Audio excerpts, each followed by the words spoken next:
Very good question. And they have repeatedly said, Josh Hawley said that the Medicaid cuts were immoral. They are going to have a chance to do good because we have the power to bring up amendments and say, okay, let's do some sensible things. Instead of these Medicaid cuts, let's get rid of some of the tax breaks for the ultra wealthy. That's a choice.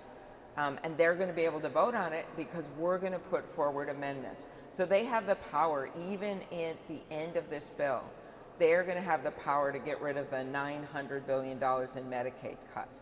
They're going to have the power to change this so we're not shifting all of these burdens on food assistance to the states. Red state, blue state governors, they know that's bad. 41 states have balanced budget amendments, and suddenly we're going to say to them, hey, North Carolina, you suddenly have over $500 million for food assistance that you're going to have to pay for, or people are going to go hungry. Hey, Texas, you're going to have over $1 billion, and that is exactly what this bill does. It's a fraud because the actual debt add-on is $4 trillion.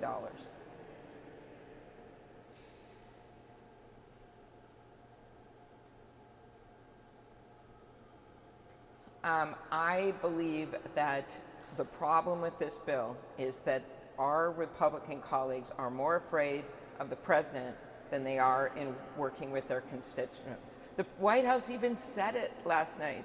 They said voting against this bill, in their words, would be a betrayal of the president, and they're threatening primaries, all kinds of things. I think they should be more worried about betraying the American people. And so many of our Republican colleagues care about the debt. The ones in rural are especially focused on making sure that we've got rural grocery stores, which, by the way, half of the counties that only have one grocery store are in the Midwest. So they better vote their constituents. And this was a procedural vote. It got us on the bill. Then we had the bill read because there's no way they could have read it because it's 940 pages. Now we're in the middle of debate, and we are going to have the chance to have these amendments so they could still change this bill.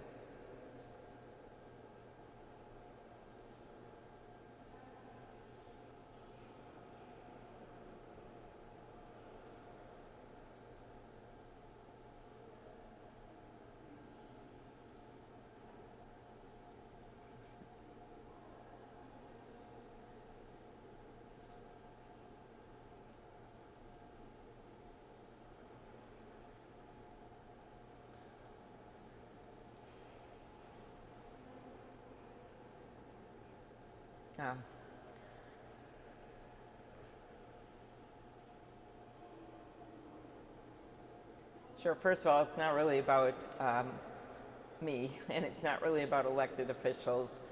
This was a moment to remember an incredible woman and her husband, Mark. This was a moment, in their kids' words, to make sure we step back and look at what is their memory. And their kids, who wrote this beautiful thing just a few days after the murders, actually said, you know, if you want to do something good, it could be big or small. They said, pet a golden retriever. They love dogs, Melissa and Mark. They said, plant a tree to make the more beautiful world. They went through a number of things people can do. But mostly their memory, as expressed by the Archbishop in Minnesota, what was a deeply religious service yesterday, he quoted Pope Leo, the new Pope, who said, politics should be the highest form of charity.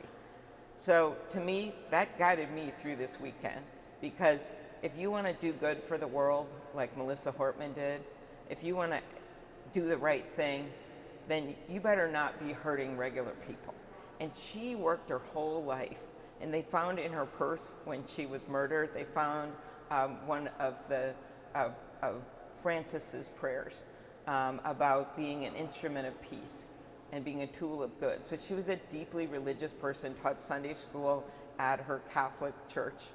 And for me, that kind of faith, while this tragedy and this murder was horrific, and yes, we need more security, and there's all kinds of things I've long supported in changes for our security, this should also be about looking in the mirror, some of my colleagues, and saying, why do we have these jobs if not to help people that we represent? Why do we even seek these jobs? Why do we even get elected if it's not to do good in the world? That is Melissa Hortman's legacy, and I hope that our colleagues look at those prayers, as a bunch of faith leaders that were here yesterday with Reverend Warnock reminded us, read your scriptures.